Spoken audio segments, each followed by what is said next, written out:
Viral News. Angelica, namatay ang mga buto sa balakang. I have a vascular necrosis, ang revelasyon ni Angelica Panganiban sa kanyang YouTube channel.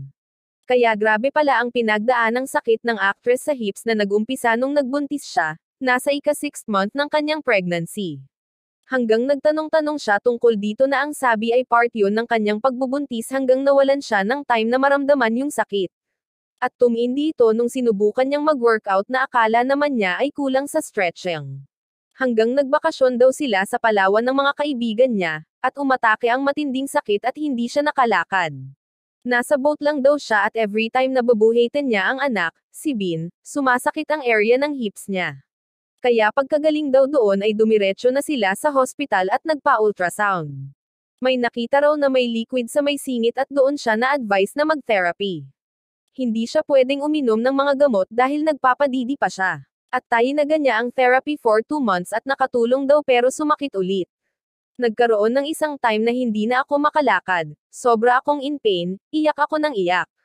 Dinala ako ni Greg sa Asian Hospital sa ortho doctor. Doon ay injeksyonan ako ng platelet-rich plasma. Ito yung plasma, ito yung blood na kinuha sa atin, tapos may ginagawa sila, like ilalagay nila sa machine. Tapos magiging ano na siya, tinatawag nila yata, kung di ako nagkakamali ay stem cell na siya. So ito ang ginawang gamot, nirekta siya sa nerves ko dito sa hips left and right, pagbabalik tanaw nito.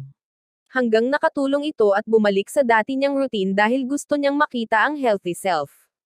Hanggang tinuloy niya raw ang workout niya everyday hanggang sumakit ulit at doon na siya nagpamri at nadiskobring meron siyang avascular necrosis.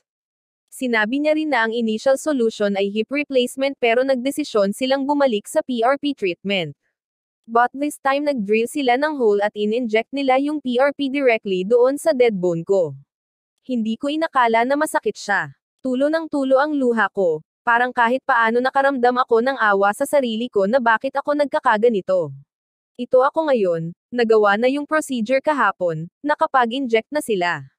Nilagyan nila ng plasma para sa ganoon ay magkaroon ng regrowth at mabuhay siya ulit, magkaroon ng blood flow, kaya ngayon, naka-bed rest ako.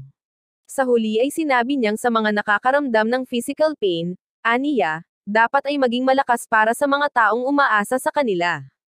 Ikaw ano ang masasabi mo?